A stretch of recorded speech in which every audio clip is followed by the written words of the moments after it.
السلام علیکم ورحمۃ اللہ وبرکاتہ۔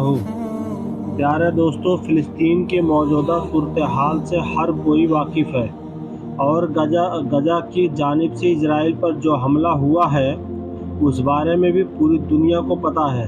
حماس کی طرف سے کیے جانے والے حملوں کے بعد اسرائیل بوکھلا کر پورے غزہ کو تباہ کرنے کی قسم کھا چکا ہے۔ لیکن دوستو، اب سوال یہ ہے کہ آخر اس جنگ میں یہودیوں کی دھمکی سے مسلمانوں کو ڈرنا چاہیے یا نہیں؟ آج کی اس ویڈیو میں ہم حضور صلی اللہ علیہ وسلم کے حدیث کے مطابق اس سوال کا جواب دینے کی پوری کوشش کریں گے۔ اس کے علاوہ قرآن پاک نے یہودیوں کے بارے میں کیا کہا ہے، اور تاریخ میں یہودیوں کے ساتھ کیا ہوتا چلا آیا ہے، اور اب آنے والے وقت میں یہودیوں کا کیا انجام ہوگا، ان سب ٹاپک پر بھی آپ کو حدیث کے مطابق کچھ ایسی باتیں بتائی جائیں گی جنہیں سن کر آپ بھی حیران رہ جائیں گے۔ پیارے دوستو، حالات کو دیکھتے ہوئے بہت سے بڑے بڑے عالموں کا کہنا ہے کہ اب وہ وقت دور نہیں کہ جب یہودی مسجد اقصی کو گرا کر ساری مسلم دنیا میں آگ لگا دیں گے، اور مسلم حکومتیں تنکوں کی طرح بہتی چلی جائیں، یہاں تک کہ ایک ایک کر کے سبھی اسلامی حکومتیں ان یہودیوں کے ہاتھ میں چلی جائیں گی، اور پھر کچھ دنوں کے لیے ساری زمین پر یہودیوں کا بول بالا ہوگا، کیونکہ وہ اپنے مسیحا دجال کے ساتھ مل کر اس دنیا پر راج کریں گے، اور جو بھی ان کے خلاف بولے گا وہ اسے موت کے گھاٹ اتار دیں گے۔ آج پوری امت کو اس بارے میں سوچنے کی ضرورت ہے، اور خود کو آنے والے حالات کے لیے تیار کرنے کی ضرورت ہے۔ لیکن افسوس کہ آج کا مسلمان غفلت میں پڑا ہے، جبکہ یہ اسرائیلی یہودی آنے والے حالات کی مکمل تیاری میں لگے ہیں، کیونکہ یہودیوں کی شیطانی کتاب تلمود میں لکھا ہے کہ دجال آ کر یہودیوں کو پوری دنیا میں ایک خاص عزت دلائے گا، اور دنیا کے ہر انسان پر یہودی کی عزت کرنا لازم ہوگا۔ اگر وہ ایسا نہیں کرے گا تو اسے راستے سے ہٹا دیا جائے گا۔ اسی لیے یہودی دجال کو اپنا اصلی مسیحا مانتے ہیں اور ان کے آنے کا انتظار میں لگے ہیں، بلکہ یہودی تو اپنے مسیحا دجال کے استقبال کی تیاری 2000 سال سے کر رہے ہیں، اور اب وہ اس حد تک پہنچ چکے ہیں کہ انہیں بھی یقین ہو گیا ہے کہ اب ہمارا مسیحا دجال بس کچھ ہی سالوں میں ظاہر ہو جائے گا۔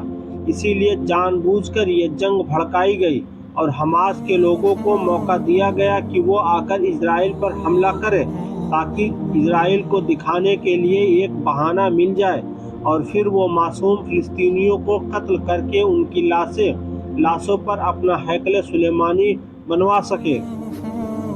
اسی لیے آپ نے کچھ دن پہلے کی خبر میں ضرور سنا ہوگا کہ اسرائیل نے اپنے 5000 فوجی غزہ میں داخل کر دیے ہیں، اور پوری رات غزہ کے اندر بندوقوں کی فائرنگ ہوتی رہی، مطلب ہزاروں فلسطینیوں کو بندوقوں کا نشانہ بنا کر موت کے گھاٹ اتار دیا گیا۔ دنیا کے سارے مسلم دیش صرف بیٹھے تماشا دیکھ رہے ہیں۔ یہاں تک کہ دوپہر میں ایک فلسطینی عورت نے ترکی کے صدر طیب اردوغان سے یہ بات کہتے ہوئے دم توڑ دیا کہ اب ہم فلسطینیوں کو تم مسلمانوں سے کوئی امید ہی نہیں، بلکہ اب تم ہمارے لیے دعائیں بھی مت کرو، ہم تو شہید ہو کر اللہ کے پاس چلے جائیں گے، لیکن تم سب مسلمانوں کے دل مردہ ہو چکے ہیں۔ اب تو یہ حال ہے کہ مسلمانوں کے سب سے مقدس دیش سعودی عرب کا بھی بادشاہ خاموش ہے، اور اس نے خود امریکہ سے بات کر کے اپنے ملک میں یہ حکم جاری کر دیا کہ کوئی بھی عالم ممبر سے فلسطینیوں کے حق میں بیان نہیں کر سکتا، جو بھی ایسا کرتا ہے پکڑا گیا اسے سخت سزا دی جائے گی۔ تو دوستو، اب آپ خود ہی ان اسلامی دیشوں کی گھٹیا حرکتیں دیکھ سکتے ہیں کہ ایک طرف وہ خود خاموش ہے، اور دوسری طرف اپنی قوم کے لوگوں پر بھی پابندیاں لگا رہے ہیں کہ ان میں سے کوئی بھی معصوم فلسطینیوں کے حق میں بات تک نہیں کر سکتا۔ آخر یہ کیسے مسلم دیش ہے؟ کل قیامت کے دن یہ اللہ کو کیا جواب دیں گے؟ قیامت سے قریب 10 بڑی نشانیوں میں سے ایک نشانی دجال کا نکلنا ہے۔ हजरत आदम अलैहिस्सलाम से लेकर क़यामत तक कोई भी फितना दज्जाल से बढ़कर नहीं होगा। इसीलिए हर एक नबी ने अपनी अपनी उम्मतों को दज्जाल के फितने से ज़रूर डराया है, क्योंकि दोस्तों दज्जाल के बहकाने में बड़े बड़े ईमान वाले भी आ जाएंगे तो आम लोगों का क्या ही पूछना। यहाँ तक कि दज्जाल एक आदमी को मारेगा और फिर से उसे जिंदा कर देगा। बंजर जमीन को हुक्म देगा तो उस पर खेती लहराने लगेगी। पेड़ को हुक्म देगा तो वो बेमौसम फल निकलने लगेगा। आसमान को हुक्म देगा तो बारिश शुरू हो जाएगी। आखिर में एक बंदा जब दज्जाल का इनकार करेगा तो दज्जाल उससे कहेगा कि आखिर तुम मुझे खुदा मानने के लिए क्या दलील देखना चाहते हो? तो वो बंदा कहेगा कि अगर तुम मेरे माँ बाप को जिंदा करके दिखा दो जो आज से 20 साल पहले वफात पा चुके हैं तो मैं तुम्हें खुदा मान लूँगा।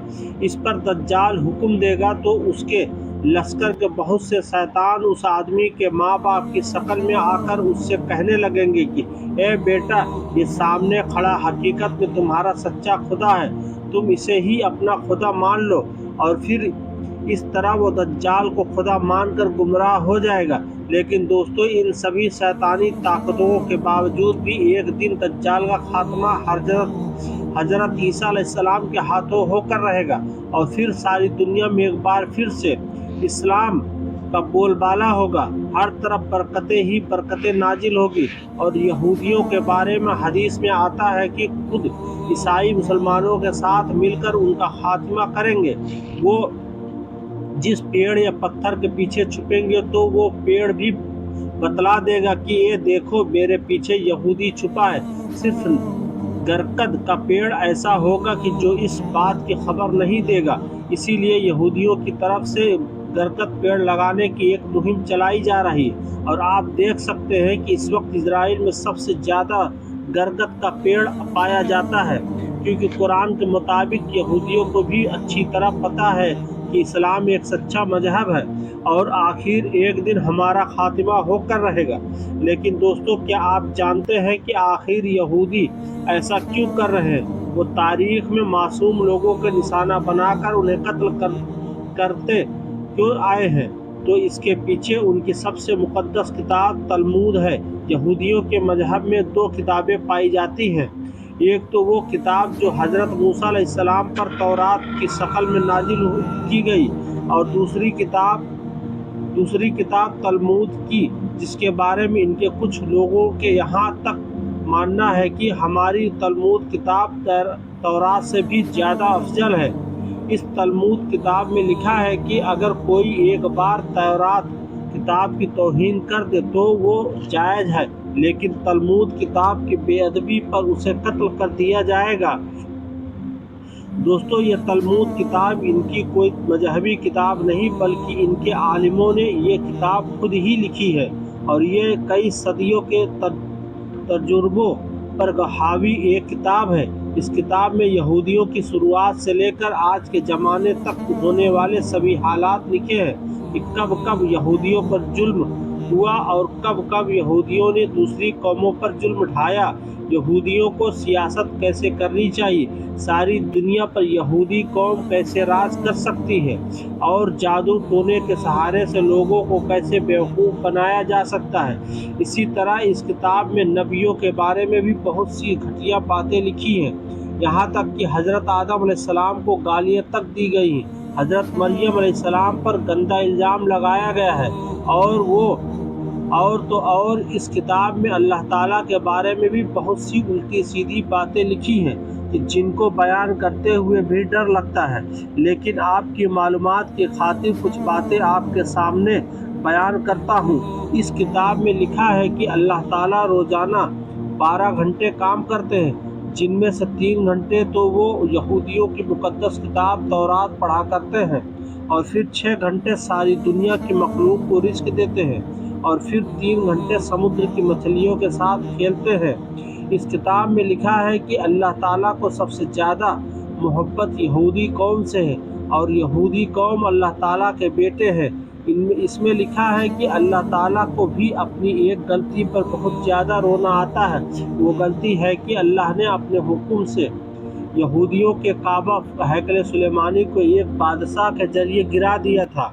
इस किताब में लिखा है कि अल्लाह ताला को भी इस बात का एतराफ़ है कि हैकल सुलेमानी के गिराने का हुक्म ये मेरी गलती थी, और अल्लाह ताला अपनी इस गलती पर रोज़ाना कई कई घंटे रोते हैं और अपने गालों पर तमाचे मारते हैं, और कभी कभी अल्लाह ताला की आंखों से आंसुओं के कुछ कतरे समुद्र में गिरते हैं तो उसमें भी तूफान आ जाता है। दोस्तों, आप यहूदियों की किताब तलमूद के बारे में रिसर्च करें तो मालूम होगा कि आखिर इस किताब में कितनी ही घटिया बातें लिखी हैं, लेकिन फिर भी यहूदी इसे अपनी सबसे मुक़द्दस किताब मानते हैं, और इसी की बातों पर अमल करके वो मासूम लोगों पर बेहद जुल्म ढाते हैं। यहूदियों ने इस किताब को सारी दुनिया से छुपा कर रखा है, और अगर कोई यहूदी इस किताब को लोगों के सामने पेश कर देता है तो उसकी सज़ा सिर्फ मौत है। लेकिन फिर भी यहूदी कौम में भी बहुत से अच्छी सोच रखने वाले लोग मौजूद हैं, जो हमेशा से अपनी इस कौम को समझाते आए हैं कि लोगों पर जुल्म करना एक गुनाह है, हमें एक दूसरे का हमदर्द बन के रहना चाहिए। और ऐसे ही कुछ अच्छे यहूदी लोगों ने दुनिया के सामने तलमूद किताब को एक्सपोज किया है, जिससे अब आप भी इसके बहुत से पैराग्राफ गूगल पर जाकर पढ़ सकते हैं। इसे पढ़कर आपको अंदाज़ा होगा कि आखिर ये यहूदी मजहब की सबसे मुक़द्दस किताब किन किन साजिशों से भरी हुई है। अगर वीडियो पसंद आई हो दोस्तों तो चैनल को ज़रूर सब्सक्राइब करें और एक लाइक ज़रूर करें। लाइक ज़रूर किया करें दोस्तों, आप लोग वीडियो देखते हैं लेकिन लाइक नहीं करते, लाइक ज़रूर किया करें। शुक्रिया।